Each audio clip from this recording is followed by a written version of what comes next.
दोस्तों मैं हूं आपका अपना दोस्त फूलाराम भाटी और भाटी क्लासेस समदड़ी के यूट्यूब चैनल पर आप सभी का स्वागत है। आज दोस्तों हम अर्धवार्षिक परीक्षा सत्र 2023-24 जिला बालोतरा कक्षा 10 गणित विषय के अगला पार्ट खंड ब को हल करेंगे।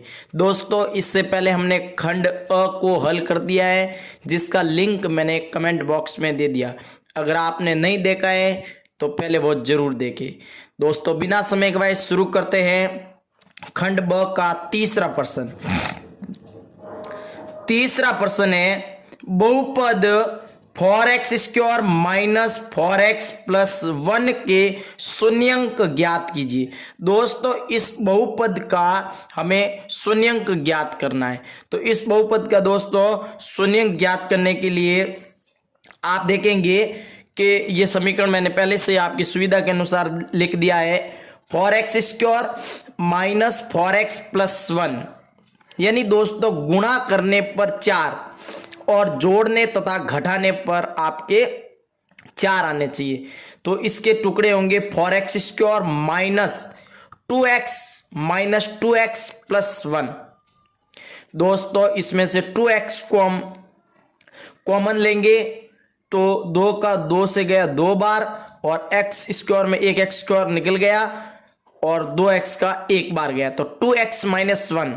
अब दोस्तों इसमें हम माइनस आगे लगाए तो माइनस का कॉमन लेंगे तो 2x और ये चिन्ह बदल जाएगा -1। पहले दोस्तों कोष्टक वाला लिखेंगे 2x माइनस 1, अब दूसरा 2x माइनस 1 ये लिख दिया। फिर दोस्तों 0 को बराबर रख में इसमें आप पक्षांतरण करेंगे तो ये माइनस का 1 है, इधर आके प्लस में हो जाएगा और ये x के गुणे में भाग में आ जाएगा। इसी प्रकार ये होगा। अब दोस्तों हम पढ़ते हैं अगला क्वेश्चन। प्रश्न पत्र ये रहा। अगला क्वेश्चन है, अगला प्रश्न ये रहा कि चौथा प्रश्न है द्विघात समीकरण x² माइनस 6x माइनस 2 बराबर 0 के मूलों की प्रकृति ज्ञात कीजिए। दोस्तों मूलों की प्रकृति ज्ञात करने के लिए आप सभी को पता है एक फॉर्मूला होता है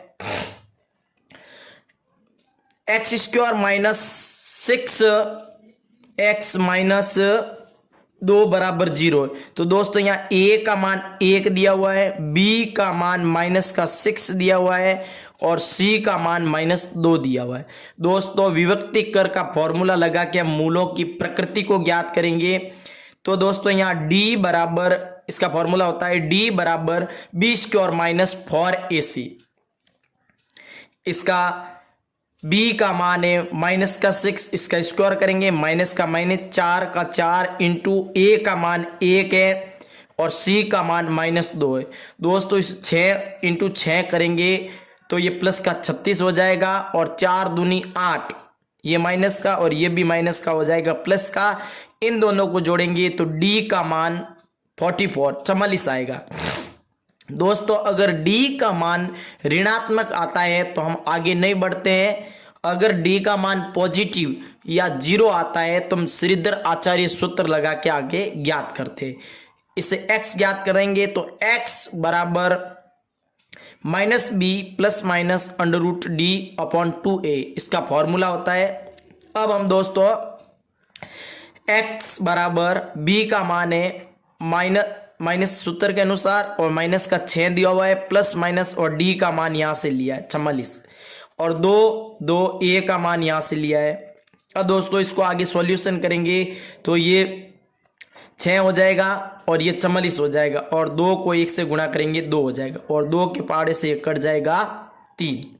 तो एक बार प्लस में लिखेंगे और एक बार माइनस में लिखेंगे। तो दोस्तों अगला प्रश्न करते हैं प्रश्न पत्र में। देखिए 5वां प्रश्न, बिंदुओं -1,7 एवं 4,-3 को मिलाने वाले रेखाखंड को 2:3 में विभाजित करने वाले बिंदुओं के निर्देशांक ज्ञात कीजिए। तो दोस्तों इसमें विभाजन सूत्र लगेगा।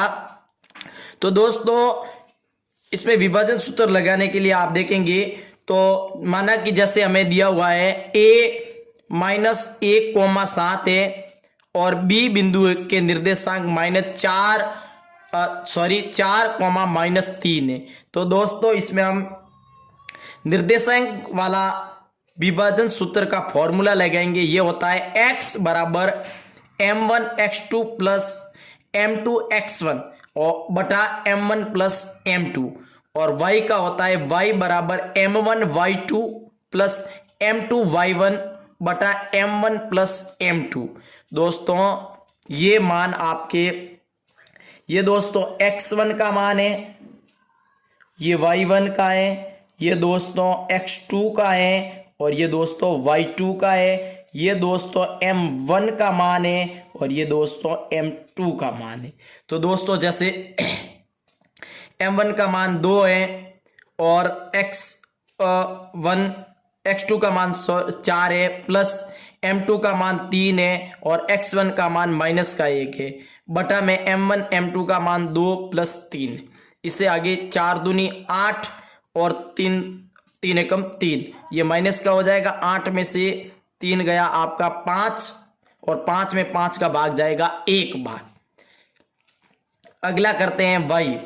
तो m1 का मान 2 है और y2 का मान यहां से -3 रखा, प्लस का प्लस, m2 3 है इंटू y1 का 7 ये दिया हुआ है और m1 प्लस m2 का मान 2 प्लस 3 दुआ 3 दूनी 6 माइनस के हो जाएंगे प्लस 7 या 21 ये हो जाएगा।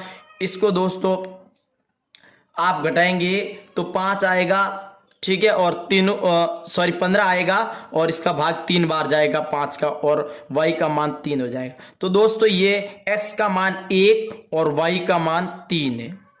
दोस्तों अगला प्रश्न करते हैं। सिद्ध कीजिए कि 1 - 3 √2 एक अपरिमेय संख्या है। दोस्तों ये सिद्ध करने वाले सवाल आप बहुत कर चुके हैं। देखिए ये प्रश्न देखिए, इसलिए हम पहले मानेंगे कि माना कि 1 - 3 √2 एक परिमेय संख्या है। तो इसको पहले लिखेंगे और परिमेय संख्या किसे कहते हैं, जिसे p बटा q के रूप में लिखा जा सकता है और p और q क्या होते हैं, पूर्णांक होते हैं और q का मान 0 नहीं होता है। तो इसको परिमेय संख्या हमने माना है तो इसे p बटा q के रूप में लिख सकते हैं।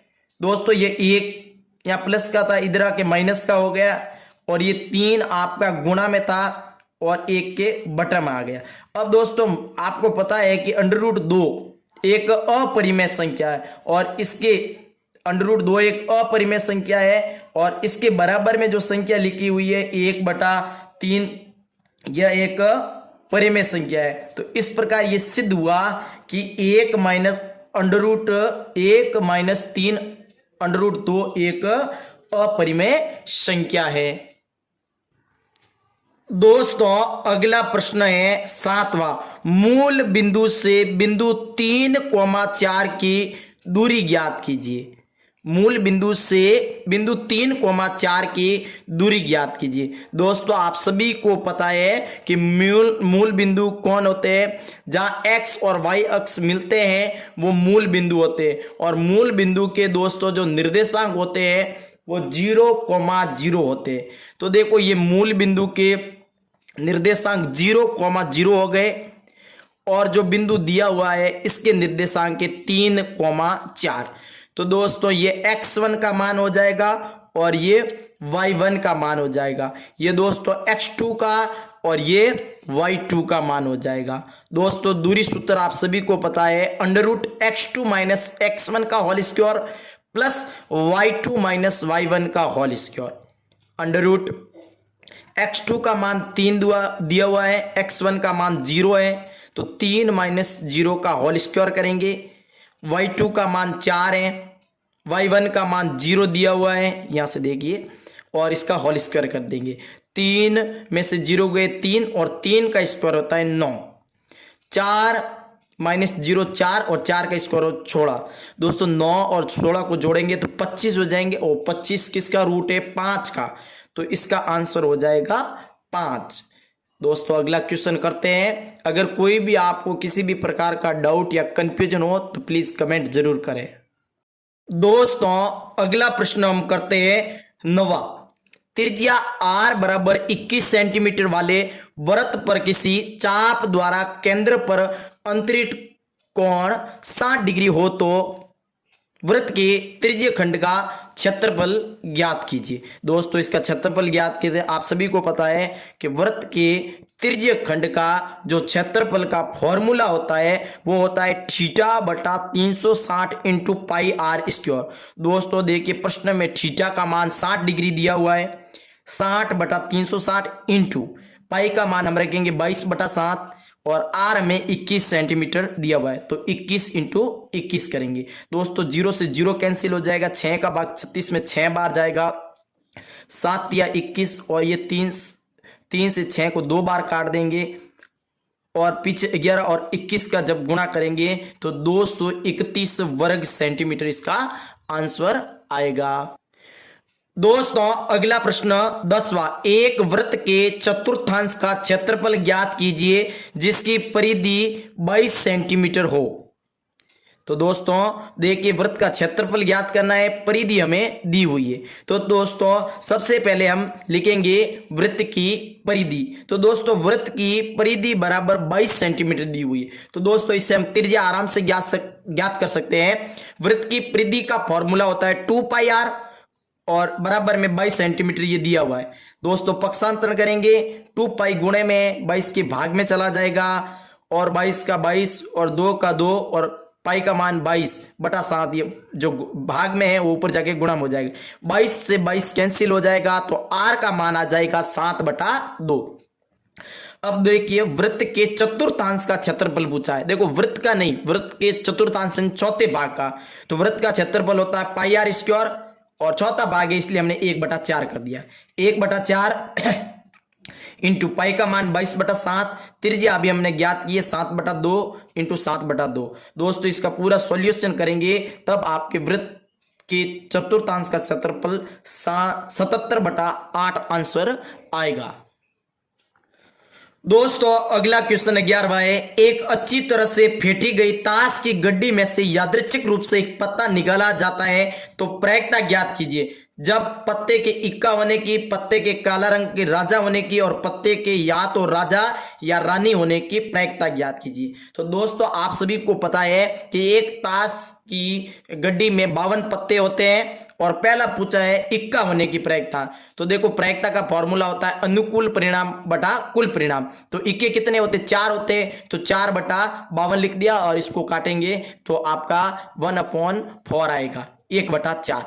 अब ये पूछ रहा है काले रंग का राजा, राजा बोलते दोस्तों बादशाह को, और बादशाह काले रंग के 2 होते हैं तो 2/52 लिख दिया। इसको आगे करेंगे तो 1/26 यानी 1/26 आएगा। अब ये पूछ रहा राजा या रानी, तो दोस्तों राजा 4 होते हैं और रानी भी 4 होते हैं यानी कुल हो गए 8, यानी अनुकूल परिणाम 8 है और कुल है 52। इसको दोस्तों आगे सॉल्यूशन करेंगे तो 2/13 आंसर आएगा।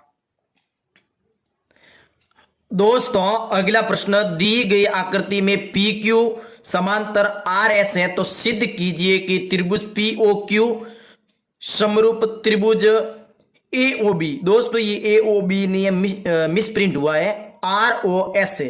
तो डायग्राम दीजिए, देखिए पी क्यू ओ और दोस्तों यहाँ ए बी नहीं है, ये है आर और एस है।